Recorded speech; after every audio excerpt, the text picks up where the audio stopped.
இந்த நாளின் செய்திக்காக நான் ஆண்டுடைய சமூகத்திலே ஜெபித்து கொண்டிருந்த போது புதிய ஏற்பாட்டிலே இருக்கிற அநேக பாடுகளையும் இக்கட்டுகளையும் கடந்து சென்ற கர்த்தருடைய ஊழியத்தின் நிமித்தமாய் தன்னுடைய சகலத்தையும் இழந்த பரிசுத்தவானாகிய பவுலுடைய வாழ்க்கை சரித்திரத்தை சற்று யோசிக்க செய்தேன். அந்த பவுலை குறித்து நாம் வாசிக்கும் போது இவர் அநேக திருச்சபைகளை நிறுவியவர், கர்த்தருக்கென்று வைராக்கியமாக தன்னுடைய வாழ்க்கையை நடத்தினவர். ஆனால் அவருக்கு வந்த இக்கட்டுகளும் பாடுகளுக்கும் ஈடாக வேறொருவரையும் நாம் காண்பித்து விட முடியாது. அவ்வளவு அதிகமான பாடுகளை கிறிஸ்துவின் நிமித்தமாக மனமகிழ்ச்சியோடு கூட ஏற்றுக்கொண்டவர். ஹல்லேலூயா, ஹல்லேலூயா. அவர் சொல்லும்போது கர்த்தருக்கு முன்பாக, அவருடைய அன்புக்கு முன்பாக என்ன வேண்டுமானாலும் நான் சகித்து கொள்ளுகிறதற்கு ஆயத்தம். இது எதுவும், இந்த பாடுகள் ஒன்றும் என்னை ஆண்டுடைய அன்பை விட்டு பிரித்து விட முடியாது என்று சொல்லி சவால் விடுகிறதை நாம் வாசிக்க முடியும். ஹல்லேலூயா. இன்றைக்கு கர்த்தருடைய வாழ்க்கையிலே கர்த்தருக்காக நாம் பிரயாணம் பண்ணும்போது சில நேரங்களிலே அநேக இக்கட்டுகளை சந்திக்க நேரிடுகிறது. அநேக பாடுகளுக்கு நேராக நம்முடைய வாழ்க்கை கடந்து செல்லுகிறதை நாம் உணர முடிகிறது. ஆனால் அவைகள் மத்தியிலே நாம் பக்குவப்படும்படியாக, ஆண்டவர் நம்மை மறுபடியுமாய் ஆறுதல் படுத்தி தேற்றும்படியாக இந்த நாளிலே கர்த்தர் தம்முடைய வார்த்தையை கொண்டு நம்மை ஆறுதல் படுத்த போகிறார். ஹல்லேலூயா. இந்த பரிசுத்தவானாகிய பவுலுக்கு மற்றவர்களாலே ஏற்பட்ட பாடுகள் மாத்திரமல்ல, அவருடைய உடல் ரீதியாகவும் அவருக்கு பாடுகள் இருந்தது. ஆண்டவர் கர்த்தருடைய ஊழியக்காரனின் சுகத்தை விரும்புகிறவர் என்று அறிந்திருக்கிறோம். ஆனாலும் இந்த ஊழியம் செய்த மகானுக்கு கூட ஆண்டவர் ஒரு முள்ளை கொடுத்திருந்தார். அது சாத்தான் தன்னை குட்டும் முள்ளாய் இருக்கிறது என்று சொல்லி அவர் சொல்லுகிறார். அப்படிப்பட்ட தன்னை மேன்மைப்படுத்த கூடாது என்பதற்காக ஆண்டவர் எனக்கு அருளப்பட்டிருக்கிறது இந்த பாடு என்று சொல்லி அதை ஏற்றுக்கொள்ளுகிறவராக இருந்தார். ஹல்லேலூயா, ஹல்லேலூயா. அவர் தன்னுடைய ஓட்டத்தை ஜெயமாய் முடிக்க ஆண்டவர் அவருக்கு நித்திய ஜீவனை அருள ஆண்டவர் ஆயத்தமாக இருந்தார். அவர் இன்றைக்கு ஆண்டவரோடு கூட பரலோகத்திலே நிச்சயமாக வீற்றிருப்பார். என் அன்பு தேவனுடைய பிள்ளைகளே, ஒருவேளை இந்த உலக வாழ்க்கை நாம் வாழும்போது இன்றோடு என்னுடைய பிரச்சனைகள் முடிந்து போகும், நான் இனி உயிர்ப்பித்து கொள்ளுவேன், இனி என்னுடைய பாடுகளிலிருந்து நான் விடுதலை பெற்று கொள்ளுவேன் என்று சற்று மூச்சு விடும்போது, சற்று இளைப்பாறும் போது அடுத்த பாடு வந்து நிற்கிற வேளையிலே நம்மால் அதை தாங்கிக் கொள்ள முடிகிறதில்லை. சில நேரங்களிலே ஏன் ஆண்டவரே, ஏன் எனக்கு இது நியமிக்கப்பட்டிருக்கிறது என்று கேள்வி கேட்கிறோம். இன்றைக்கு ஆண்டவர் கர்த்தருடைய பிள்ளைகளுக்கு வேதத்திலிருந்து ஒரு சில ஆலோசனைகளை சொல்ல விரும்புகிறார். முதலாவதாக இன்றைய வேத வசனத்தை நாம் வாசிக்க கேட்போம். சங்கீதங்களின் புஸ்தகம் 71 அதிகாரம் 20-21 ஆகிய வசனங்கள். அநேக இக்கட்டுகளையும் ஆபத்துகளையும் காணும்படி செய்த என்னை நீர் திரும்பவும் உயிர்ப்பித்து திரும்பவும் என்னை பூமியின் பாதாளங்களிலிருந்து ஏற பண்ணுவீர். என் மேன்மையை பெருக பண்ணி என்னை மறுபடியும் தேற்றுவீர். ஹல்லேலூயா. சொல்லுங்களேன், ஹல்லேலூயா. அநேக இக்கட்டுகளையும் ஆபத்துகளையும் காணும்படி செய்த என்னை நீர் திரும்பவும் உயிர்ப்பிப்பீர், திரும்பவும் பாதாளத்திலிருந்து ஏற பண்ணுவீர், மறுபடியும் என்னை தேற்றுவீர் என்று பரிசுத்தவான் ஆண்டவரை நோக்கி விசுவாசத்தோடு கூட ஜெபிக்கிற ஜெபத்தை தான் நாம் வாசித்தோம். என் அன்பு தேவனுடைய பிள்ளைகளை, இன்றைக்கு ஒருவேளை உங்களுடைய வாழ்க்கையிலே எல்லாம் இழந்ததாக, பாடுகள் நிமித்தமாக சோர்ந்து போன நிலையிலே நீங்கள் வந்து அமர்ந்து கொண்டிருப்பீர்கள். ஆனால் இன்றைக்கு ஆண்டவர் ஒரு முறை கூட உங்களை மறுபடியுமாக உயிர்ப்பிக்கிறதற்கு, மறுபடியுமாக உங்களை பாதாளத்திலிருந்து ஏற பண்ணுகிறதற்கு என் ஆண்டவர் உங்களை ஆறுதல் படுத்த இறங்கி வருகிறார். ஹல்லேலூயா. சொல்லுங்களேன், ஹல்லேலூயா. எத்தனை பேர் உற்சாகமா இருக்கிறீங்க? கரங்களை உயர்த்தி காண்பீங்களேன். ஹல்லேலூயா. பரிசுத்தவானாகிய யோனா, அவர் ஆண்டவருடைய வார்த்தைக்கு மீறி செயல்பட்ட போது பாதாளத்தின் ஆழத்திற்கு தள்ளப்பட்டார். அவருடைய வாழ்க்கை முடிந்தது என்று நினைத்தார். அவர் செய்த தவறுக்காக தான் அது அவருக்கு நேரிட்டது. அவர் பூமியின் பாழ் இடங்களுக்கு தள்ளப்பட்டார். அந்த இடங்களில் இருந்து ஆண்டவரை நோக்கி கதறி இருப்பார். ஆண்டவரே, என்னை காப்பாற்றுங்கப்பா என்று சொல்லி ஒருவேளை கூப்பிட்டு இருந்திருப்பார். ஆகவே ஆண்டவர் அந்த பாதாளத்திலே விழுந்த அவரை மறுபடியும் ஏற பண்ணினார். கரங்களை உயர்த்தி ஒரு அல்லேலூயா சொல்லுங்களேன். ஹல்லேலூயா. மறுபடியும் ஒரு உயிர்ப்பிக்கிற வாழ்க்கையை அந்த மனுஷனுக்கு என் ஆண்டவர் அருளினார். தான் நிறைவேற்ற வேண்டிய ஊழியத்தை அவரை கொண்டே நிறைவேற்றினார். ஹல்லேலூயா. ஆண்டவர் சில சந்தர்ப்பங்களை நமக்கு கொடுக்கும்போது நம் பூமியின் பாதாளங்களுக்கு விழுகிறோம். ஹல்லேலூயா. ஊழியத்தை செய்து கொண்டிருக்கும் போது பூமியின் பாதாளமான நிலைக்கு ஏன் ஆண்டவரே என்று கேள்வி கேட்கிற நிலைக்கு பல முறை தள்ளப்படுகிறோம். ஆனால் அந்த இடத்திலிருந்து ஆண்டவர் இன்னொரு சான்ஸ் கொடுத்து நம்மை உயிர்ப்பித்து நம்மை தேறுதல் அடைய செய்கிறவராக நம்மோடு கூட இருக்கிறார். ஹல்லேலூயா. இதற்கு இந்த அநேக இக்கட்டுகளை காணும்படி செய்த நம்மை, ஆனால் மாறாக இந்த உலக வாழ்க்கையிலே நாம் பார்க்கும்போது அநேகர் நன்றாய் வாழ்ந்திருக்கிறதை நாம் பார்க்கிறோம்.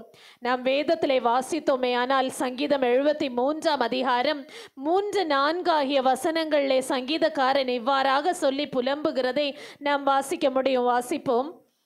துன்மார்க்கரின் வாழ்வை நான் காண்கையில் வீம்புக்காரராகிய அவர்கள் மேல் பொறாமை கொண்டேன். மரண பரியந்தம் அவர்களுக்கு இடுக்கணில்லை, அவர்களுடைய பலன் உறுதியாயிருக்கிறது. ஹல்லேலூயா. இதே போலதான் நாமும் சூழ இருக்கிற ஜனங்களை பார்க்கும்போது சொல்லுவோம், ஏன் ஆண்டவரே துன்மார்க்கமாய் வாழுகிறார்கள், ஆனால் மரண பரியந்தம் அவர்களுக்கு எந்த இடுக்கணும் இல்லை, அவர்கள் சந்தோஷமாய் இருக்கிறதை தான் என்னுடைய கண்கள் காண்கிறது, அவருடைய பலன் உறுதியாய் இருக்கிறது, நானோ பலவீனனாய் இருக்கிறேன், என்னால் நடக்க முடியவில்லை, என்னால் சுயமாய் செயல்பட முடியவில்லை, நான் செய்கிற முயற்சியில் எல்லாம் எனக்கு தோல்விதான் நேரிடுகிறது என்று சொல்லி நாம் பல முறை நம்மையும் மற்றவர்களையும் வைத்து கம்பேர் பண்ணி பார்க்கிறதுண்டு. ஆண்டவரோ என்ன சொல்லுகிறார்? நம்மை எந்த இடத்திலே தெரிந்து கொண்டாராம்? ஏசாயா 48 அதிகாரம் 10 வசனத்தின்படி உபத்திரவத்தின் குகையிலே தெரிந்து கொண்டாராம். ஹல்லேலூயா. ஹல்லேலூயா. துன்மார்க்கனுக்கு இடுக்கண் இல்லை என்பது உண்மைதான். ஏன்? கர்த்தருடைய பிள்ளைகள் உபத்திரவத்தின் குகையிலே கண்டெடுக்கப்பட்டவர்கள். ஹல்லேலூயா. ஹல்லேலூயா. உங்களை புடமிடும்படியாக ஆண்டவர் தெரிந்தெடுத்திருக்கிறார். ஆண்டவருக்காக ஒரு வாழ்க்கை வாழ வேண்டும் என்பதற்காக தெரிந்தெடுத்திருக்கிறார். தெரிந்தெடுத்தலே அதற்கான எலிஜிபிலிட்டியே என்ன? உபத்திரவம் தான் எலிஜிபிலிட்டி. ஹல்லேலூயா. ஒரு வேலை வாய்ப்புக்காக செல்லும் போது இந்த குவாலிஃபிகேஷன் இருக்க வேண்டும், இத்தனை ஆண்டுகளுக்கான எக்ஸ்பீரியன்ஸ் இருக்க வேண்டும் என்று சொல்லி ஒவ்வொரு கம்பெனிலையும் இல்லை ஒவ்வொரு ஆஃபீஸ்லேயும் ஒரு சில சட்டத்திட்டங்கள் வைத்திருக்கிறது போல என் ஆண்டவருடைய சட்டத்திட்டம் என்ன தெரியுமா? அவர் நம்மை தேர்ந்தெடுக்க வேண்டுமானால் நாம் உபத்திரவப்பட்டவர்களாய் இருக்க வேண்டும். ஹல்லேலூயா. சொல்லுங்களேன். ஹல்லேலூயா. ஏன்? உபத்திரவத்தின் குகையிலே தம்முடைய பிள்ளைகளை என் ஆண்டவர் கண்டெடுக்கிறவராக இருக்கிறார். ஆகவே தான் சங்கீதக்காரனாகிய தாவீது கடந்து போன பாதையிலே அவர் அனுபவித்த பாடுகள் ஏராளமான பாடுகள். அவர் ராஜ அந்தஸ்துடையவர், ஆனால் அவரால் அந்த ராஜ அந்தஸ்தை பெரிதளவு அனுபவிக்க முடியாதபடி எல்லாராலும் துரத்தப்பட்டவர். அவர் சொல்லும் போது சொல்லுவார், 2 சாமுவேல் 23 அதிகாரம் 5 வசனத்திலே, என்னுடைய வீடு தேவனிடத்தில் இப்படி இராதோ என்று கேட்பார். சில நேரங்களில் நாம கூட நம்முடைய பிள்ளைகளை பார்க்கும்போது நம்முடைய குடும்பத்தில் இருக்கிற தவறான செயல்களில் ஈடுபடுகிற பலரை பார்க்கும்போது இந்த கேள்வியை கேட்போம், என்னுடைய வீடு ஆண்டவருக்கு முன்பாக இப்படி இருக்காதா? என்னுடைய பிள்ளைகள் கர்த்தருக்கு ஒழுக்கமாய் கர்த்தருடைய பிள்ளைகளாக வாழ மாட்டார்களா? என்னுடைய வாஞ்சை ஆண்டவர் உயிர்ப்பிக்க மாட்டாரா என்று சொல்லி பல நேரங்களிலே செயல்கள் மாறுபாடாய் செயல்படும் போது, ஒழுங்கின்மையாய் நம்மை சுற்றி காரியங்கள் நடைபெறும் போது ஆண்டவரை நோக்கி இந்த கேள்வி எழுப்புவோம் இல்லையா? சில நேரங்களில் எழுப்புவோம் இல்லையா? நம்முடைய பிள்ளைகளுக்கு நம்ம ஆலோசனை சொல்லுவோம், அம்மா வேதத்தை வாசி, காலையில் எழும்பின உடனே ஜெபம் பண்ணு என்று ஒரு சில ஆலோசனைகளை சொல்லி சொல்லி பார்த்துவிட்டு பிள்ளைகள் அதை செய்யாத போது நாம் இருதயத்துக்குள்ள என்ன நினைப்போம்? எப்போ என்னுடைய வீடு ஆண்டவருக்கு பிரியமானதாக மாறுமோ என்று சொல்லி நாம் கேள்வி கேட்போம் இல்லையா? அதை போலதான் இந்த சங்கீதக்காரன் கேட்கிறார். வாசிப்போம். 2 சாமுவேல் 23:5. என்னுடைய வீடு தேவனிடத்தில் இப்படி இராதோ? சகலமும் திட்டம் பண்ணப்பட்டிருக்கிற நிச்சயமான நித்திய உடன்படிக்கையை என்னுடன் அவர் செய்திருக்கிறார். ஆதலால் என்னுடைய எல்லா ரட்சிப்பும் எல்லா வாஞ்சையும் வளர்ந்தோங்க செய்யாரோ. ஹல்லேலூயா. என்னுடைய வாஞ்சை எல்லாவற்றையும் என் ஆண்டவர் வளர்ந்தோங்க செய்ய மாட்டாரா என்கிற கேள்வியோடு கூட பலர் இங்கே ஒருவேளை நீங்கள் அமர்ந்து கொண்டிருக்கலாம். பல பாடுகளை பார்த்ததினாலே பக்குவப்பட்டு நின்று கொண்டிருக்கிற நீங்கள் நம்முடைய பிள்ளைகளையும் மற்றவர்களையும் பார்த்து, ஆண்டவரே என்னுடைய வீடு இப்படி இராதாப்பா, என்னைக்குப்பா மாறுதல் வரும், என்னைக்குப்பா திருத்தம் உண்டாகும் என்று சொல்லி கேள்வி எழுப்பி கொண்டிருக்கிற என் அன்பு தேவனுடைய பிள்ளைகளே, என் ஆண்டவர் உங்களை மறுபடியும் உயிர்ப்பிக்கிறார். கரங்களை உயர்த்தி ஒரு அல்லேலூயா சொல்லுங்களேன். ஹல்லேலூயா. என் ஆண்டவர் மறுபடியும் உயிர்ப்பிக்கிறார். மறந்து போகாதீர்கள், நீதிமானுக்கு வரும் துன்பங்கள் அநேகம்தான். ஹல்லேலூயா. அதே தான் நீதிமொழிகள் சங்கீதம் 34:19 நாம் வாசிக்கிறோம். நீதிமானுக்கு வரும் துன்பங்கள் அநேகமாக இருக்கும். அநேக துன்பங்களை நாம் காண வேண்டிதான் இருக்கும். ஆனால் முடிவை நாம் காணும்போது அந்த முடிவிலே ஆண்டவர் நம்மை விடுதலை ஆக்குகிறவராய் நம் மத்தியிலே தங்கியிருப்பார். ஹல்லேலூயா. ஹல்லேலூயா. ஆனால் நாம் இந்த பாடுகளையும் ஆபத்துகளையும் பார்த்த உடனே சோர்ந்து போயிடுறோம். ஏன் சோர்ந்து போகிறோம்? இந்த பாடுகளுடைய விளைவுகள் கொடியதாக மாறுகிறது. என்னென்ன விளைவுகளை அது ஏற்படுத்துகிறது? முதலாவதாக யோபு 29:2 இந்த பரிசுத்தவான் ஆண்டவரை நோக்கி புலம்புகிறதை நாம் வாசிக்க முடியும். முந்தின நாட்களிலே இருந்த அந்த சீர் இந்த நாட்களிலே இருந்தால் எவ்வளவு நன்றாய் இருந்திருக்கும் என்று சொல்லி தன்னுடைய முன் நாட்களை யோசித்து வருந்துகிறதை நாம் இந்த இடத்திலே வாசிக்க முடியும். வாசிப்போம். யோபு 29:2. சென்று போன மாதங்களிலும் தேவன் என்னை காப்பாற்றி வந்த நாட்களிலும் எனக்கு உண்டாயிருந்த சீர் இப்பொழுது இருந்தால் நலமாயிருக்கும். ஹல்லேலூயா. இப்போதும் என் ஆண்டவர் அந்த சீரை, நல்ல சீரை எனக்கு தந்திருந்தால் நன்றாய் இருந்திருக்குமே என்று பல முறை நாம் கொஞ்சம் அப்படியே திரும்பி நம்முடைய வாழ்க்கையை அப்படியே சற்று பார்த்து கொண்டு ஆண்டவரை நோக்கி கேட்போம். ஏன் முன் நாட்களிலே நாம் மேன்மையோடு கூட வாழ்ந்திருப்போம், நன்றாய் வாழ்ந்திருப்போம். ஏதோ சந்தர்ப்பத்தினால சிறுமை அடைந்தவர்களாக எல்லாம் இழந்த நிலையிலே இன்றைக்கு இழப்போடு சிறுமையோடு உட்கார்ந்து கொண்டிருக்கிற உங்களை என் ஆண்டவர் உயிர்ப்பிக்க போதுமானவராய் இருக்கிறார். ஹல்லேலூயா. யோபு 30:31 தற்பொழுது புலம்பலும் ஓலமும் உண்டாயிருக்கிறது. முன்காலத்திலே நல்ல சீர் இருந்தது, நன்றாய் வாழ்ந்திருந்தேன். ஆனால் இப்பொழுதோ கிண்ணறம் அழுகிறவர்களின் ஓலமாக மாறிவிட்டது, என்னுடைய சுரமண்டலம் புலம்பலாக மாறிவிட்டது என்று சொல்லி கதறுகிறதை இந்த மனுஷன் தன்னுடைய அநேக பாடுகள் நிமித்தமாய் கதறுகிறதை நாம் வாசிக்க முடிகிறது. நாம் வேதத்திலே கிதியோன் சொல்லும் போது அவர் மீதியானியர் நிமித்தமாய் பட்ட பாடுகளை விவரிக்கும் போது அவர் சொல்லுவார், ஏன் ஆண்டவரே நீர் எங்களோடு கூட இருந்தீரானால் இவையெல்லாம் எங்களுக்கு நடந்திருக்காதே என்று சொல்லி கர்த்தரை பார்த்து கேள்வி எழுப்புகிறதை நாம் வாசிக்க முடியும். நியாயாதிபதிகள் 6:3-4 ஆகிய வசனங்களிலே விளைச்சலை கெடுத்து போடுகிற மீதியானியர் என்று சொல்லி நாம வாசிக்க முடியும். இவங்க கஷ்டப்பட்டு உழைத்து இவர்கள் அறுவடை செய்கிறதற்காக ஆயத்தப்படுகிற வேளையிலே எல்லாவற்றையும் ஒரே நாளிலே இழந்து போகிறார்கள். நம்முடைய வாழ்க்கையிலே கூட சம்பளம் வந்தது போல இருக்கும், அடுத்த 2-3 நாட்களில் மொத்தமும் ட்ரை ஆகி எல்லாவற்றையும் கடன்களுக்கு செலுத்திவிட்டு ஒன்றுமில்லாத நிலையிலே உட்காருகிற நிலை வருகிறதா? என் அன்பு தேவனுடைய பிள்ளைகளே, இந்த நிலையிலே என் ஆண்டவர் உங்களை மறுபடியும் உயிர்ப்பிப்பார் என்று நம்புங்கள். ஹல்லேலூயா. ஹல்லேலூயா. நான் சில நேரங்களில் அறியாமையினாலே, அறிவில்லாமல் சில காரியங்களை நான் செய்துவிட்டேன். ஆனால் என் ஆண்டவரோ இன்றைக்கு என்னை உயிர்ப்பிக்க போதுமானவர் என்று சொல்லுங்க. இந்த எம்டி பாக்கெட் வருகிறதற்கான காரணம் எந்த? இந்த இஸ்ரவேல் ஜனங்களுக்கு இந்த நிலை வந்ததற்கான காரணம் என்ன? 6:6 சிறுமைப்பட்டார்கள். நியாயாதிபதிகளே சிறுமைப்பட்டார்கள். அவர்கள் சிறுமை அனுபவித்ததற்கான காரணம் என்ன? அவர்கள் கர்த்தருக்கு விரோதமாக பாவம் செய்தார்கள். ஹல்லேலூயா. அதேதான் சங்கீதம் 106:43 நாம் வாசிக்கிறோம். தங்களுடைய அக்கிரமங்களின் நிமித்தமாக ஆண்டவர் அவர்களை சற்று தன்னுடைய முகத்தை மறைத்து கொண்டார். ஹல்லேலூயா. ஹல்லேலூயா. வாசிப்போமா? சங்கீதம் 106:43.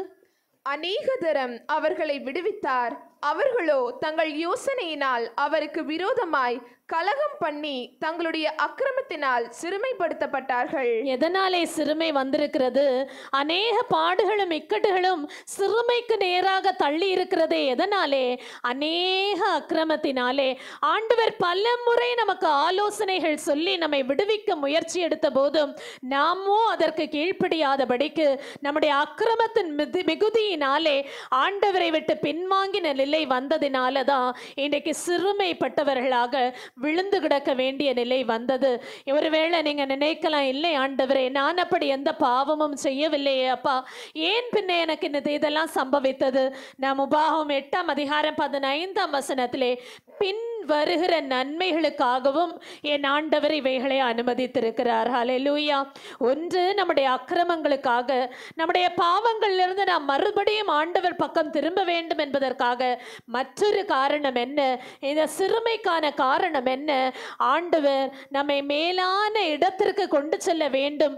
பின்வரும் நாட்களிலே நமக்கு ஏற்படுத்தி வைத்திருக்கிற நன்மைகளை நாம் அனுபவிக்க வேண்டும் என்பதற்காக பக்குவப்படுத்துகிற நாட்களாய் இவைகளை நமக்கு அருளி இருக்கிறார். வாசிப்போமா? உபாகம் 8:15.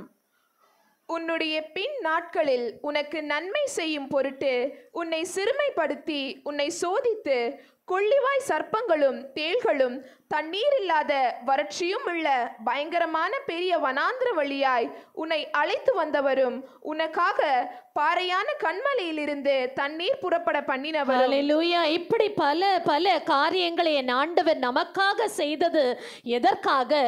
நம்முடைய போராட்டங்களிலே ஆண்டவர் நம்மோடு கூட நடந்து வந்தது எதற்காக? பின் நாட்களிலே நமக்கு நன்மை செய்யும்படியாக. ஹல்லேலூயா. கரங்களை உயர்த்தி ஒரு அல்லேலூயா சொல்லுங்க. கொள்ளிவாய் சர்ப்பங்களை நீங்கள் கண்டிருப்பீர்கள். உங்களுடைய வாழ்க்கையிலே நீங்கள் எத்தனையோ ஆபத்தான சூழ்நிலைகளை கடந்து வந்திருப்பீர்கள், பாடுகளை அனுபவித்திருப்பீர்கள். அவையெல்லாம் பின் நாட்களிலே ஆண்டவர் எனக்காக ஆயத்தம் பண்ணி வைத்திருக்கிற மேன்மைக்காக என்று ஆண்டவர் இந்த நாளிலே உங்களை சற்று தைரியப்படுத்த விரும்புகிறார். ஹல்லேலூயா, ஹல்லேலூயா. இந்த ஆண்டவர் அனுமதித்த இந்த உபத்திரவத்தினாலே நாம் சிறுமைப்பட்டு போகிறோம். அடுத்ததாக சில நேரங்களிலே இந்த பாடுகள் நம்ம என்ன செய்கிறது? புத்தி பேதமைக்கு நேராக நடத்துகிறது. புத்தி பேதளித்தவர்களை போல, ஒரு எம்டி மைண்டடாக, ஒரு பைத்தியக்காரனை போல, ஒரு அன்ஸ்டேபிளாக மாற்றி போடுகிறது. ஹல்லேலூயா. அறிவு பெருத்தவர்களாக இருப்பார்கள், ஆனால் அவர்கள் பிரச்சனைக்குள்ளே இருக்கும்போது அவருடைய அறிவை பயன்படுத்தி ஒரு காரியத்தை அவர்களால் செய்யவே முடியாது. யோசித்து பார்க்கும் போது கூட அவர்களுக்கு நன்றாய் தெரிந்தவர்களுடைய பெயர் கூட மறந்து போயிருக்கும். அப்படிப்பட்ட புத்தி பேதமை உண்டாகிறது. எதனால? அநேக பாடுகள் நிமித்தமாய், உபத்திரவத்தின் நிமித்தமாய் புத்தி பேதமை உண்டாகிறது. முதலாவதாக சிறுமை, அடுத்ததாக புத்தி பேதமை. பிரசங்கி 7:7 இப்படி சொல்லுகிறது. வாசிப்போம். இடுக்கனானது ஞானியையும் பைத்தியக்காரனாக்கும், பரிதானம் இருதயத்தை கெடுக்கும். இடுக்கம் வரும்போது ஞானியும் பைத்தியக்காரனாக மாறுகிறான். ஹல்லேலூயா. ஒருவேளை சில நேரங்களில் நீங்கள் யோசித்து பார்ப்பீங்க, நன்றாய் செய்த ஒரு சில வேலைகளை கூட நீங்கள் செய்ய வேண்டும் என்று நினைத்து செய்ய தொடங்கும் போது அது பலிக்கவே செய்யாது, அது வாய்க்கவே செய்யாது. காரணம் என்ன? புத்தி பேதமை உண்டாகிறது. இடுக்கண்கள் நிமித்தமாக நம்முடைய இருதயத்தில் ஏற்பட்டிருக்கிற இந்த பயங்கரமான மனசோர்வு நிமித்தமாக நம்மால் ஆப்ரேட் பண்ண முடியாத அளவிற்கு நம்முடைய பலவீனம் நம்முடைய புத்தியை பேதளிக்க செய்கிறது. ஹல்லேலூயா. அப்படிப்பட்ட நிலையிலே ஒருவேளை நீங்கள் கடந்து போய் கொண்டிருக்கலாம். ராஜாவாகிய யோசபாத்துக்கு அந்த நிலை தான் ஏற்பட்டது. இந்த யோசபாத் ராஜா கர்த்தருக்கு பிரியமாய் நடந்து கொண்டவர், கர்த்தருக்கு நேராக தன்னுடைய ஜனங்களை வழிநடத்தியவர். ஆனால் அநேக இக்கட்டுகளையும் சந்திக்க நேர்ந்தது. 2 நாளாகும் 20:9 அவருக்கு இடுக்கண் வந்தது என்று சொல்லி நாம் வாசிக்கிறோம். நெருக்கத்தை அனுபவிக்க வேண்டிய சூழ்நிலை வந்தது. ஏன்? இவருக்கு விரோதமாக சூழ இருந்த பல நாடுகள் ஒன்று சேர்ந்து கொண்டார்கள். எல்லாரும் சேர்ந்து கொண்டு இவருடைய நாட்டுக்கு விரோதமாக படையெடுத்து வருகிறார்கள். இவர், எனக்கு பலனில்லை ஆண்டவரே, எனக்கு என்ன செய்வது என்று தெரியவில்லை ஆண்டவரே என்று சொல்லி தன்னுடைய பராக்கிரமத்தை மறந்தவராக ஆண்டவரை பார்த்து கதறுகிறார். ஹல்லேலூயா. சொல்லுங்களேன். ஹalleluya. எனக்கு பலன் இல்லையப்பா, எனக்கு என்ன செய்யணும்னு தெரியலப்பா.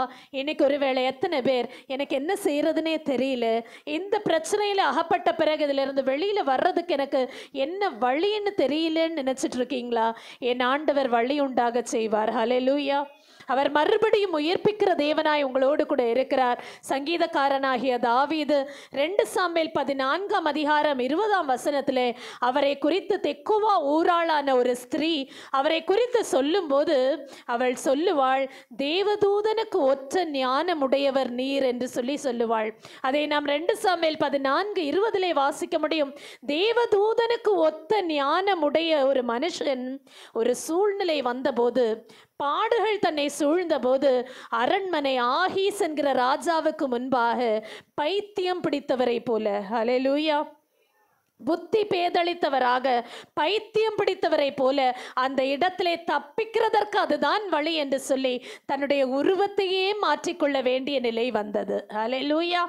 எத்தனை இடங்கள்ல பயந்து பயந்து நடுங்கி இந்த இடத்துல இருந்து அப்படியே ஒளிந்து நின்று கொள்ளலாம், நம்மிடத்துல கேள்வி கேட்பதற்கு முன்பாக நம்முடைய முகத்தை எங்காவது மறைத்து கொள்ளலாம் என்று சொல்லி, எனக்கு செட்டைகள் இருந்தால் நான் பறந்து போவேனே என்று சொல்லி எத்தனை பேர் எத்தனை நிலையில நீங்க பாடுகளை சமாளிக்க முடியாதபடி புத்தி பேதளித்தவர்களாக நிற்கிறீர்கள்.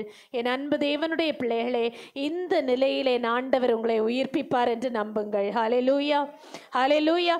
என் ஆண்டவர் என்னை நிச்சயமாக உயிர்ப்பிப்பார். சங்கீதம் 107ஆம் அதிகாரம் 27ஆம் வசனம் சொல்லுகிறது, வெறித்தவனை போல அலைந்து திரிகிறவனாக மனுஷன் இருக்கிறான். இன்னைக்கு ஒருவேளை வெறித்தவனை போல அலைந்து தடுமாறுகிறீர்களா? வாசிப்போம் சங்கீதம் 107:27. வெறித்தவனை போல் அலைந்து தடுமாறுகிறார்கள், அவர்களுடைய ஞானமெல்லாம் முழுகி போகிறது. ஹல்லேலூயா. ஞானம் அழுகி போகிற நிலை, ஞானமற்ற நிலை ஏற்படும் போது என்ன செய்வதென்று தெரியாதபடி கேள்வி கேட்கிற நிலை, என் அன்பு தேவனுடைய பிள்ளைகளே, இந்த நிலையிலே தான் என் ஆண்டவர் உங்களை உயிர்ப்பிப்பேன் என்று வாக்கு சொல்லுகிறார். அதற்கு நாம என்ன செய்யணும் தெரியுமா? இந்த தாவீது மிகவும் நெருக்கப்படுகிற ஒரு நிலை வந்தது. 1 சாமுவேல் 30ஆம் அதிகாரம் 6ஆம் வசனத்துல தன்னுடையவர்கள் கூட தனக்கு விரோதமாக நிற்கிற அந்த பயங்கரமான நெருக்கத்திலே இவர் தன்னை தானே கர்த்தருக்குள் திடப்படுத்தி கொண்டார். ஹல்லேலூயா. யாருடைய சப்போர்ட்டையும் தேடி அவர் போகல, மனுஷருடைய உதவியை ஒத்தாசையும் அவர் நாட முடியவில்லை. ஆனால் அந்த நிலையிலே என் ஆண்டவர் எனக்கு போதும் என்று கர்த்தரை கொண்டு தன்னுடைய இருதயத்தை தைரியப்படுத்தி கொண்டார். ஹல்லேலூயா. இன்னைக்கு புத்தி பேதளித்த நிலையிலே நீங்க இருக்கிறீங்கன்னா, நீங்க இன்னைக்கு ஆண்டவருக்குள்ள உங்களை நீங்க தைரியப்படுத்திக் கொள்ளுங்கள். ஹல்லேலூயா, ஹல்லேலூயா. அவர் உங்களை மறுபடியும் உயிர்ப்பிக்க போதுமானவராக இருக்கிறார். கர்த்தருடைய பிள்ளைகளுக்கு உரிய பலன் அது. ஹல்லேலூயா. சொல்லுங்களேன். ஆண்டவருக்குள்ள இருக்கிற திடம் என்பது ஆண்டுடைய பிள்ளைகளுக்காக வழங்கப்பட்டிருக்கிறது. ஆனால் அறிவு பெருத்த பலருக்கு கொடுக்கப்படாத கிருபை அது. ஹல்லேலூயா. ஜப்பான் தேசத்திலே இருக்கிறவர்கள் எல்லாரும் அறிவு பெருத்தவர்கள் என்று சொல்லி உலக அளவிலே சொல்லப்படுகிறார்கள். ஏன்னா அங்கதான் அதிகமான சயின்டிஸ்ட் இருக்கிறார்கள். இந்த அறிவு பெருத்த ஜப்பான் நாட்டிலே இருக்கிறவர்களே ஒரு சென்சஸ், ஒரு ரேட் சொல்லுகிறார்கள். என்ன? ஒரு நிமிஷத்திற்கு 3 பேர் தற்கொலை செய்து கொள்ளுகிறார்களாம். ஹல்லேலூயா. சொல்லுங்களேன். தற்கொலை செய்து கொள்ளுகிறவர்கள் ஒரு நிமிஷத்திற்கு 3 பேர் சராசரியாக தற்கொலை செய்து கொள்ளுகிறார்கள். அறிவு பெருத்த ஜனத்தை என் ஆண்டவர் பைத்தியங்களாக ஆக்குகிற நாட்கள் இவைகள். ஹல்லேலூயா. ஆனால் கர்த்தரோ நம்முடைய பைத்தியத்தை மாற்றி ஞானிகளாக மாற்றுகிற தேவனாய், நம்மை உயிர்ப்பிக்கிற தேவனாய் நம்மோடு கூட இருக்கிறார். ஹல்லேலூயா. என் அன்பு தேவனுடைய பிள்ளைகளே, திரும்பவும் உயிர்ப்பிக்கிறார். திரும்பவும் என்கிற வார்த்தையை நீங்க அண்டர்லைன் பண்ணிக்கொள்ளுங்க. திரும்பவும். ஏன்னா இதுக்கு முன்னாலே இப்படி போல சந்தர்ப்பங்கள் வந்திருக்கு. ஆகவே தான் ஆண்டவர் மறுபடியும் ஒரு சான்ஸ் கூட, இன்னொரு முறை கூட ஆண்டவர் நம்மை உயிர்ப்பிக்கிறதற்கான ஒரு வழியை ஏற்படுத்தி கொடுக்கிறார். அப்படி உயிர்ப்பிக்கிறதற்கு நாம் என்ன செய்ய வேண்டும்? ஆண்டவருக்குள் நாம் நம்மை திடப்படுத்தி கொள்ள வேண்டும். ஆண்டவருக்குள் நாம் நம்மை திடப்படுத்தி கொள்ளுகிறதற்கு நாம் செய்யக்கூடியது என்ன? சங்கீதம் 19ஆம் அதிகாரம் 7ஆம் வசனத்திலே நாம் வாசிக்கிறோம், ஆத்துமாவை திடப்படுத்துகிறதற்கு எதுதான் ஒரே வழி? கர்த்தருடைய வேதம் தான் ஒரே வழி. ஹல்லேலூயா. சொல்லுங்களேன் வாயை திறந்து. ஹல்லேலூயா. கர்த்தருடைய வேதம் ஆத்துமாவை உயிர்ப்பிக்கிறதா இருக்கிறது. கர்த்தருடைய வேதம் என்ன சொல்லுங்களேன்? ஆத்துமாவை உயிர்ப்பிக்கிறது. இன்னைக்கு ஆத்துமா தொய்ந்து போன நிலையில மறுபடியும் ஜீவன் பெருமான் தெரியாத நிலையில இருக்கும்போது ஆண்டுடைய வேதம் உங்களுக்கு வழிகாட்டும். ஹல்லேலூயா. இன்னைக்கு சொல்லுங்களேன், எத்தனை பேர் நிச்சயமாகவே ஆண்டுடைய வேதத்தை என்னுடைய உயிராக நான் கருதுகிறேன் என்று சொல்ல முடியும்? எத்தனை பேர் சொல்ல முடியும்? மிக சிலர் கரங்களை உயர்த்துகிறதை காண முடிகிறது. எல்லாரும் உயிரோடு கூட கலந்ததாக இந்த வேதாகமத்தை கொள்ளுவோமானால் நாம் விழுந்து போகிற நிலையிலே அது உயிர்ப்பிக்கிறதாக மாறும். அல்லேலூயா. நிச்சயமாகவே அதை ஆண்டவர் நமக்கு நிகழ்த்து. வாசிப்போமா? சங்கீதம் 19:7. கர்த்தருடைய வேதம் குறைவற்றதும் ஆத்துமாவை உயிர்ப்பிக்கிறதுமாய் இருக்கிறது. கர்த்தருடைய சாட்சி சத்தியமும் பேதையை ஞானியாக்குறதுமாய் இருக்கிறது. அல்லேலூயா. பேதையை ஞானியாக்குகிற கர்த்தருடைய வேதம். கர்த்தருடைய வேதம் என்ன செய்யும்? நம்ம புத்தி தெளிந்தவர்களாக மாறுகிறதற்கு நமக்கு வழிகாட்டும். ஆகவே இன்றைக்கு டெசிஷன் எடுக்க முடியாதபடிக்கு திணறி உட்கார்ந்து கொண்டிருக்கிற அன்பு தேவனுடைய பிள்ளைகளே, வேதத்தை சார்ந்து கொள்ளுவீர்களானால் ஒரு தெளிந்த புத்தியை ஆண்டவர் உங்களுக்கு ஏற்படுத்தி தருவார். என்ன செய்ய வேண்டும் என்று சொல்லி தருவார் வேதத்தை கொண்டு. ஹல்லேலூயா. இன்னைக்கு நீங்க உங்களை அப்படியே ஒப்பு கொடுங்க. ஆண்டவரே, என்னை திரும்பவும் உயிர்ப்பிப்பீர், திரும்பவும் பாதாளத்திலிருந்து ஏற பண்ணுவீர். திரும்பவும் என்ன செய்வீர்? பாதாளத்திலிருந்து ஏற பண்ணுவீர். எப்படி யோனாவை ஏற பண்ணினாரோ அப்படியே நம்மையும் பாதாளமான இந்த நிலையிலிருந்து ஏற பண்ணுவார். கொஞ்சம் கொஞ்சமா ஏற பண்ணுவார். ஹல்லேலூயா. ஆண்டவரே, எனக்கு அந்த கிருபையை நீங்க தாங்கப்பா என்று சொல்லுங்க. 2 சிறுவர்கள் இருந்தார்களாம். ஒரு சிறுவன் 4வது வகுப்பு படிக்கிறான், இன்னொருவன் 8வது வகுப்பு படிக்கிறான். 8வது வகுப்பு படிக்கிற இந்த பெரியவன் இருக்கிறானே, இந்த பெரியவனுக்கு உடல் சற்று பருமானமாக இருக்கும். இந்த சிறியவன் சற்று மெலிந்த வடிவமுடையவனாக இருந்தான். இவங்க 2 பேரும் ஒரு நாள் முடிவு செய்தார்கள், அன்றைக்கு விடுமுறை நாள். ஆகவே அம்மா அக்ரிகல்ச்சரல் ஃபீல்ட், அதாவது வில்லேஜில் வேலை செய்து கொண்டிருக்கிறாங்க, சற்று தூரமான இடத்துல. அம்மாவுக்கு நம்ம சர்ப்ரைஸ் கொடுக்கணும், நாம் 2 பேரும் கடந்து போய் அம்மாவை பார்த்து விட்டு வருவோம் என்று சொல்லி 2 பேரும் காலையிலே கிளம்புகிறார்கள். பல கிலோமீட்டர் அவர்கள் நடந்து செல்ல வேண்டும். 2 பேரும் தீர்மானம் எடுத்து நடந்து போகிறார்கள். சுற்றி பார்த்தால் யாருமே கிடையாது, எங்கும் வேக்கண்டா இருக்கு. அவ்வளோ ஒரு பாழடைந்த இடத்தை கடந்து தான் அவங்க அவ்வளோ தூரம் போகணும். பல கிலோமீட்டர் கடந்து சென்று தாயை பார்த்த பிறகு அவர்கள் மறுபடியும் திரும்புகிறார்கள் வீட்டுக்கு. அம்மாவை பார்த்துட்டாங்க. அம்மா சொல்லி அனுப்புறாங்க, ஜாக்கிரதையா போங்கப்பா, நடுவில் ஒருவேளை ஆபத்துகள் உங்களுக்கு நேரிடலாம், கவனமா போங்கப்பா என்று சொல்லி அம்மா சொல்லி அனுப்புகிறார்கள். இந்த 2 பிள்ளைகளும் திரும்பவும் அம்மாவிடத்தில், சரியம்மா நாங்கள் பார்த்து கொள்ளுகிறோம் என்று சொல்லி திரும்பவும் நடந்து வருகிற வேளையில் பேசிக்கொண்டே ஒருவரோடு ஒருவர் சந்தோஷமாய் விளையாடி கொண்டே வருகிறார்கள். ஒரு 10 கிலோமீட்டர் தூரத்தில் யாருமே தெரியாத அளவிற்கு ஒரு பாழ் அடைந்த இடத்தை கடந்துதான் இவர்கள் வர வேண்டும். அப்படி இவர்கள் நடந்து வருகிற வேளையிலே திடீரென்று இந்த பெரியவன் ஒரு பாழ் அடைந்த கிணற்றிலே கீழே விழுந்து விட்டான். இந்த சின்னவன் மாத்திரம் வெளியே நின்று, ஐயோ அண்ணாவை காணவில்லையே என்று சொல்லி தேடுகிற போது அண்ணாவுடைய குரல் அடியே கீழிருந்து பாதாளத்திலிருந்து கேட்பது போல கேட்கிறது. கேட்ட உடனே என்ன செய்வதென்று இவனுக்கு தெரியவில்லை. ஹெல்ப் கேட்கறதுக்கு யாரிடத்திலையும் கேட்கிறதற்கு அங்கே யாருமே ஆட்கள் இல்லை. ஆகவே என்ன செய்வதென்று அறியாதபடி திணறினவனாக நிற்கிறான். நின்று அம்மா சொல்லி கொடுத்த எல்லாவற்றையும் யோசித்து ஒன்றொன்றாய் யோசிக்கிறான். யோசித்து தாவீது தனிமையிலே தன்னுடைய ஆடுகளை காப்பாற்றுகிறதற்கு ஒரு பெரிய சிங்கத்தை வாயை கிழித்து அவர் காப்பாற்றினார் என்று சொல்லி அம்மா சொல்லி கொடுத்தது ஞாபகம் வந்தது. அப்போ இந்த மெலிந்த உருவம் கொண்ட இந்த சின்ன பையன் யோசிக்கிறான், சின்ன தாவீதுக்கு அவ்வளோ பலனை ஆண்டவர் கொடுப்பார், ஆனா இந்த சின்ன எனக்கு என்னுடைய அண்ணாவை காப்பாற்றுகிறதற்கும் என் ஆண்டவர் பலன் கொடுப்பார் என்று தன்னை தானே திடப்படுத்தி கொண்டு பக்கத்தில் ஒரு கயிறும் பக்கெட்டோடு சேர்ந்ததாக அங்கே கிடந்ததை அவன் எடுத்து அவன் உள்ளே அதை போட்டான். அந்த பக்கெட்டை உள்ளே போட்டான். அண்ணா நீங்கள் இதை பிடிச்சுக்கோங்க, நான் உங்களை தூக்குகிறதற்கு முயற்சி எடுக்கிறேன். அவன் உள்ளே கிடக்கிறவன் பயங்கர பருமனான உடல் கொண்டவன். நான் உங்களை தூக்குறேன், நான் முயற்சி எடுக்கிறேன் என்று சொல்லி சத்தம் கொடுத்து விட்டு இந்த சின்ன பையன் அவனை தூக்குகிறதற்காக முயற்சி எடுக்கிறான். அப்போ தூக்க முயற்சி எடுக்கும்போது அவனால் முடியவே இல்லை. அவனுடைய கைகளிலிருந்து அப்படியே ரத்தம் கொட்ட தொடங்கியது. அவன் எவ்வளோ முயற்சி எடுக்கிறான், கீழே விழுறான், இழுக்க போய் கீழே விழுறான். இப்படி பல முறை முயற்சி எடுத்து முடியவில்லை. கடைசியாக அப்படியே கஷ்டப்பட்டு இழுத்து மேலே எடுத்து விட்டான். எடுத்த பிறகு இவங்க 2 பேரும் நம்பவே முடியல எப்படி நடந்ததுன்னு. வீட்டுக்கு போனாங்க. வீட்டுக்கு போய் பாட்டி தாத்தாட்ட நடந்த காரியத்தை சொன்னாங்க. பாட்டி, இப்படி நடந்தது, நாங்கள் வருகிற வழியில் இப்படி நான் அண்ணா விழுந்துட்டான், நான் தான் தூக்குனேன். பாட்டியால் அதை நம்பவே முடியல, இவன் பொய் சொல்கிறான் போல இருக்கு என்ன நினச்சாங்க. அப்போ தாத்தா சொன்னார், இது உண்மைதான், இது நடந்திருக்கும் என்று தாத்தா சொன்னார். தாத்தா சொன்னதை கேட்ட உடனே இவங்க 2 பேருக்கும் ஆச்சரியமா இருந்தது. எப்படி தாத்தா நம்பினாங்கன்னு நீங்க நினைக்கிறீங்க? யாருக்காவது பதில் இருக்கா?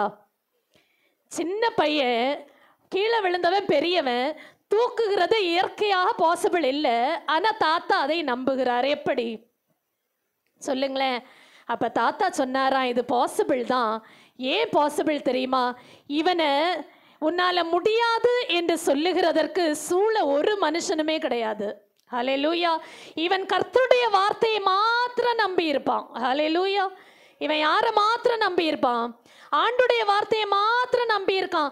சூழ இருக்கிற மனுஷங்க ஒருவேளை உன்னால இது முடியாது, உன்னால இதை ட்ரையே பண்ணாத, இது பாசிபிள் கிடையாது என்று சொல்லுகிற நெகட்டிவ் கன்ஃபெஷனஸ் பக்கத்தில் இல்லாததுனால இது சாத்தியம்தான் என்று தாத்தா சொன்னாராம். ஹல்லேலூயா. கரங்களை உயர்த்தி ஒரு அல்லேலூயா சொல்லுங்களேன். இன்னைக்கு என் அன்பு தேவனுடைய பிள்ளைகளே, நாம உபத்திரவப்படும் போது மற்றவங்க சொல்லுவாங்க, இதுல இருந்து நீங்க எழும்பவே முடியாது, விழுந்து போனது விழுந்ததுதான். ஆனா கர்த்தருடைய வேதம் நம்மை தைரியப்படுத்தி மறுபடியும் பாதாளத்திலிருந்து ஏற பண்ணுகிறது. அல்லேலூயா சொல்லுங்களேன். இப்ப முடியுமா முடியாதா? சொல்லுங்களேன், முடியுமா முடியாதா? நிச்சயமாகவே முடியும். ஹல்லேலூயா. என் ஆண்டவர் பாதாளத்திலிருந்து என்னை ஏற பண்ண போதுமானவராக இருக்கிறார். சங்கீதம் 71:21 சொல்லுகிறது, என் மேன்மையை பெருக பண்ணி என்னை மறுபடியும் தேற்றுவார். என் மேன்மையை பெருக பண்ணி என்னை மறுபடியும் தேற்றுவார். மறுபடியும் இந்த இடத்துல திரும்பவும் திரும்பவும் மறுபடியும் என்று சொல்லப்பட்டிருக்கப்போ சிச்சுவேஷன்ஸ் பல முறை நமக்கு இது போல நடந்திருக்கு. ஆனால் இந்த நிலையிலேயும் திரும்பவும் என் ஆண்டவர் எனக்காக இறங்கி வருகிறார். ஹல்லேலூயா. அல்லேலூயா. சங்கீதக்காரனாகிய தாவீது தன்னுடைய மரண படுக்கையிலே மற்றவர்கள் எல்லாரையும் பார்த்து சொல்லும்போது, எவரையும் மேன்மைப்படுத்த என் ஆண்டவராலே முடியும் என்று சொன்னார். அல்லேலூயா. இன்னைக்கு ஆண்டுடைய நாமத்தினாலே உங்களை பார்த்து நான் சொல்ல விரும்புகிறேன், எவரையும் மேன்மைப்படுத்த என் ஆண்டவரால முடியும். நம்புறீங்களா? நம்பலையா? ஆமேன் சொல்லுங்களேன். அல்லேலூயா. என் ஆண்டவர் உங்களை மேன்மையாக வைப்பார். உங்களை தேற்றுகிற தேவனாக, உங்களுக்கு தேறுதல் அளிக்கிற தேவனாக இருப்பார். யாருக்கு? சங்கீதம் 91:14 சொல்லுகிறது, அவன் என்னிடத்தில் வாஞ்சியா இருக்கிறபடியால் அவனை விடுவிப்பேன். அவன் என்னிடத்தில் என்னவா இருக்கிறதுனால? வாஞ்சியா இருக்கிறதுனால. நம்முடைய வாஞ்சை எல்லாம் என்னவா இருக்கு இன்னைக்கு? யோசித்து பாருங்க. நம்முடைய வாஞ்சை இயேசுவாக இருக்குமானால், நம்முடைய வாஞ்சை என் ஆண்டவருடைய ஊழியமாக இருக்குமானால், அவன் நிச்சயமாக நம்மை விடுவிப்பார். ஹல்லேலூயா. ஹல்லேலூயா. நம்மை விடுவிப்பார், நம்மை மறுபடியும் தேற்றுவார். நம்ம என்ன செய்வார்? சொல்லுங்களேன். மறுபடியும் தேற்றுவார். ஈசாக்கு தன்னுடைய தாயை இழந்த போது பயங்கர வருத்தம் அடைந்தாராம். ஆண்டவரே, அம்மா என்னை விட்டு போயிட்டாங்களேன்னு சொல்லி அவர் ஜெபத்தோடு கூட ஆண்டவரிடத்துல அழுது புலம்பி விட்டு வெளியே வருகிறார். ஆறுதலாக ஆண்டவர் அவருக்கு ஒரு மனைவியை அவருடைய கண்கள் காணும்படி செய்தார். அல்லேலூயா. அவர் முழங்காலிலே நின்று ஆறுதலை கேட்டபோது வெளியே வந்த உடனேயே ஆறுதலான ஒரு காரியத்தை ஆண்டவருடைய கண்களுக்கு காண்பித்தார். அவர் ரெபேக்காளை மணமுடித்து கொண்டு அவளுடைய தாயினுடைய அந்த துக்கத்தை மறந்து ஆறுதல் அடைந்தார் என்று சொல்லி ஆதியாகமம் 24 67 வாசிக்கிறோம். இன்னைக்கு துக்கத்தோடு கூட நீங்க இருக்கிறீங்கன்னா ஆறுதலான ரெபேக்காளை என் ஆண்டவர் உங்களுக்கு ஏற்படுத்துகிறார். ஹல்லேலூயா. ஹalleluya சொல்லுங்களேன். ஹalleluya. என் அன்பு தேவனுடைய பிள்ளைகளே, அந்த ஆறுதலான பரிசை என் ஆண்டவர் உங்களுக்கு கொடுக்கிறதற்கு நான் தகுதியுடையவன் தானா என்று சற்று நாம யோசித்து ஆண்டோடத்துல ஒப்பு கொடுப்போமா? அப்படியே கண்களை மூடுவோமா? கர்த்தர் நம்மோடு கூட பேசினார். சங்கீதம் 71 அதிகாரம் 20, 21 ஆகிய வசனங்களின் மூலமாக அநேக இக்கட்டுகளையும் ஆபத்துகளையும் கடந்து வந்த என்னை என் ஆண்டவர் உயிர்ப்பிப்பார். என் ஆண்டவர் என்னை திரும்பவும் பாதாளத்திலிருந்து ஏற பண்ணுவார். என்னை மேன்மைப்படுத்துவார். எனக்கு மறுபடியும் என் ஆண்டவர் ஆறுதல் செய்வார். ஹல்லேலூயா, ஹல்லேலூயா. எங்களை நேசிக்கிற நல்ல தகப்பனே, நன்றியோடு கூட நாங்கள் துதிக்கிறோம். ஆண்டவரை ஸ்தோத்திரிக்கிறோம். எங்களோடு பேசின அந்த நல் வார்த்தைகளை நாங்கள் எங்களுடைய இருதயத்திலே வைத்துக்கொண்டு நாங்கள் எங்களுடைய வாழ்க்கையை கர்த்தருக்கென்று நாங்கள் அர்ப்பணிக்கிறோம். அப்பா, எங்களை மறுபடியும் உயிர்ப்பிக்கிற தேவனிடத்திலே ஒப்பு கொடுக்கிறோம். இயேசுவின் நாமத்தில் ஜெபிக்கிறோம். எங்கள் ஜெபம் கேளும் நல்ல பிதாவே, ஆமென். உங்களுக்கு இந்த ப்ரோக்ராம் பிடிச்சிச்சா?